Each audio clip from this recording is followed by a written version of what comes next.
Hey, I'm back. All right.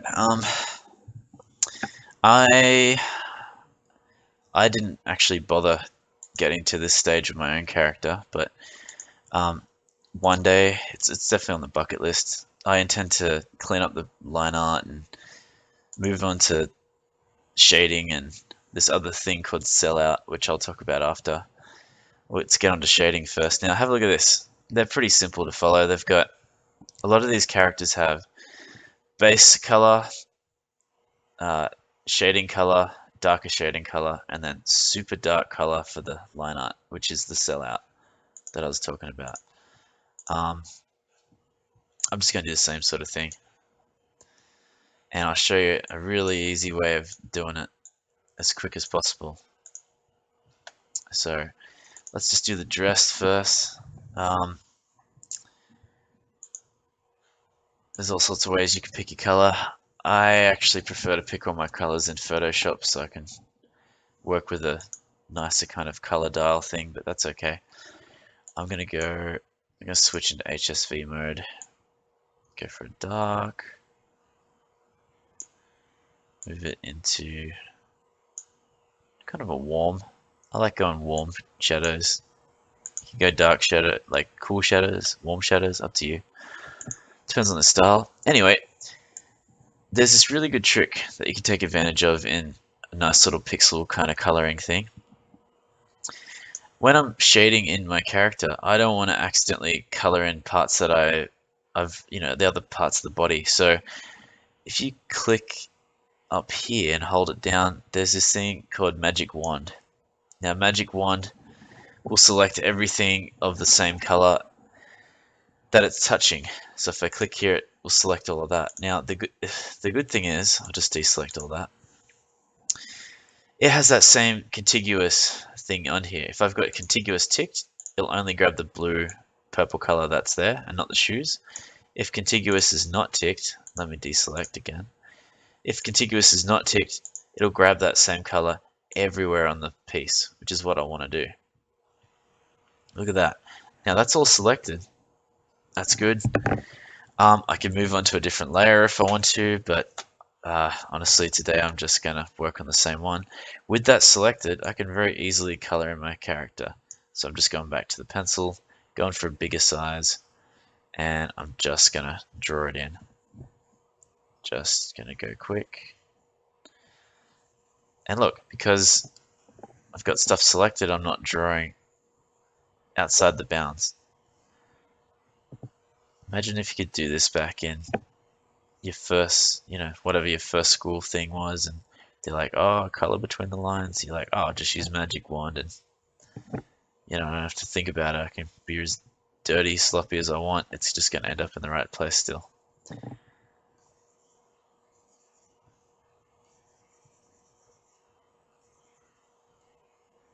Cool.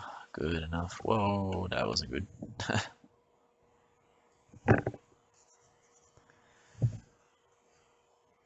Okay, and the shoes. I'm not going to do heaps of the shoes.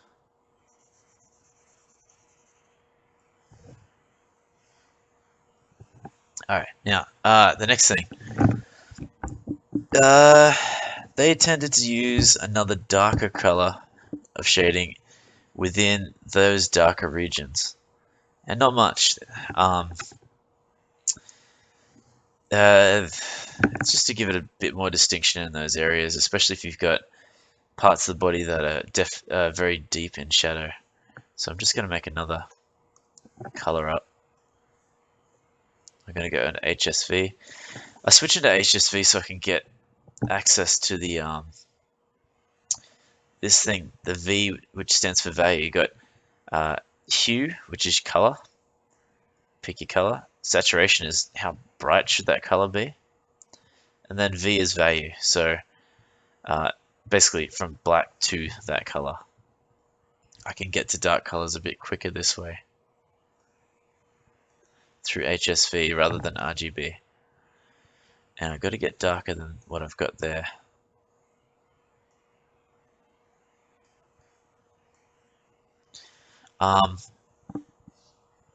From what I've seen, don't just go pick your base color and go darker. Try to move around your color wheel a bit. It does make for a better result. You get nicer colors out of it. So I've gone purple and I'm slowly going into, you can see it moving around a bit, going into a warmer part of the color circle. So look at this, purple, warm pink, sort of down there. Anyway, I'm going to use my magic wand again. I'm going to deselect what's selected and just choose the shadows here. And I want to use this very sparingly, only in some spots that I want to give extra definition.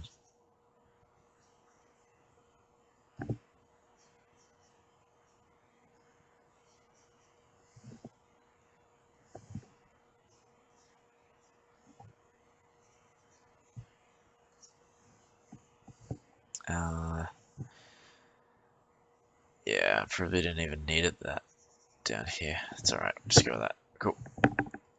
Deselect, cool. Not heaps awesome down there.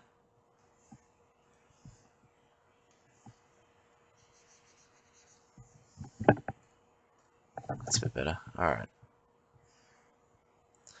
Cool, that looks nice already-ish. Cool. Let me just quickly chuck in one skin color at least.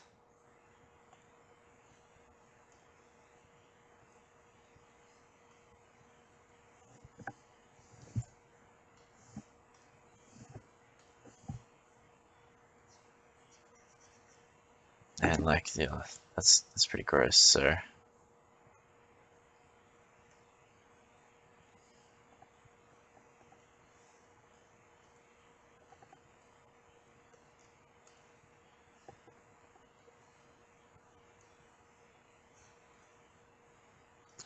good enough. Let's go with that.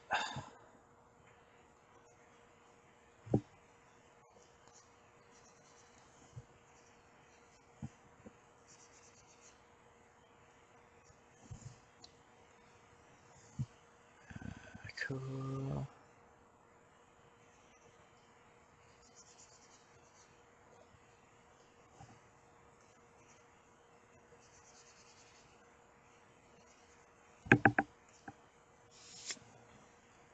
And you can spend as long as you want on this as well.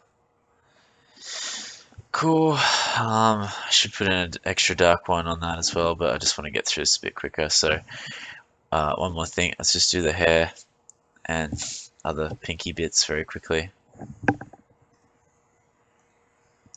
Just make another color up for it. Gonna move down this way. Let's try that.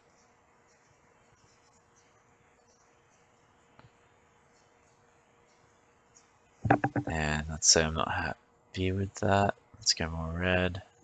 Okay, cool.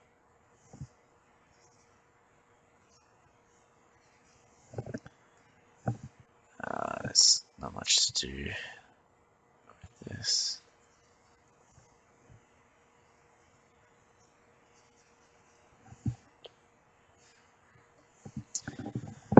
Alright, deselect. Cool. Alright, and then I can just do some lazy little thing with the hair for now, for shine. Cool. Alright, so that's not too bad. That was pretty quick. So you can see shading is not going to be too bad. Now there's this technique called Sel-out, and rather than using black for your outlines that we've got here, we should be trying to pick a color that's going to look dark against the area that you're with, so it's still an outline or contour line, but nowhere near as dark as black, and use a similar color to the thing that is the most closest to the person. So if you got all these dark lines around here, and I'm saying, okay, the chin is closer than that bit of the collar, then I want to color that line out of the chin a dark skin color. So I'm going to pick a very dark color here for this. Let's maybe work it out.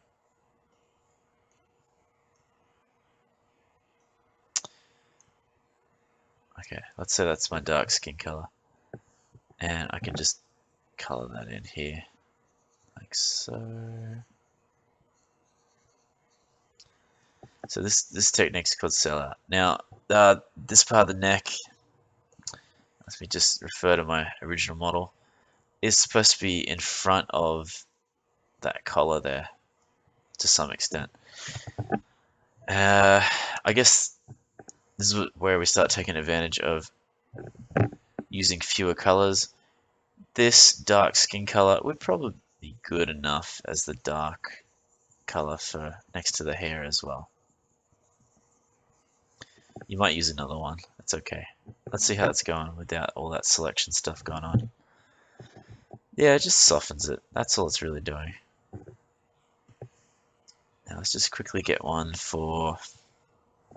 I'll just slap that in for the other parts of the skin. The way they sort of do it with Street Fighter is that they've got, in the areas that are on the brighter parts, they use the shadow color for the light shadow color, and then as you get further into the dark, they start to move into the an extra color for darkness. So they have like shading light, shading dark, and super dark for just line art in dark areas. So it's up to you how deep you go down the rabbit hole on that one.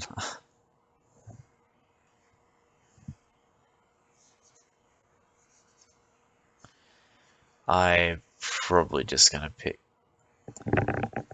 just the one though. There we go. This red down here.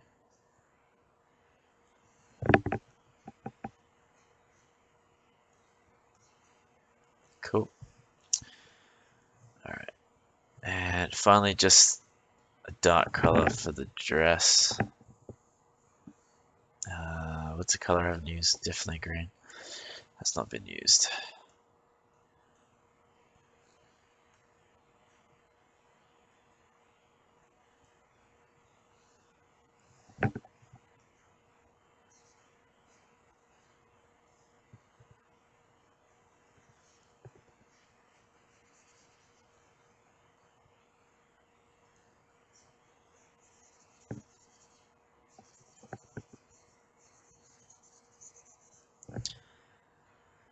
So all these little extra steps.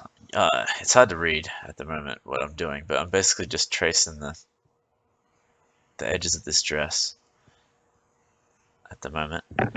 But all these little things that I'm doing, you could definitely leave that till later. I just want to show it all now though. I would lead shading and Sel-out after all your animation stuff. Alright, have a look at that. So I've got reds around the red colors, I've got this dark blue color around other areas. Oh, except for down here, I forgot, but that's okay. Cool. It just softens things. That's all it does. That's not too bad. If I put more work into it, I could get it looking really good.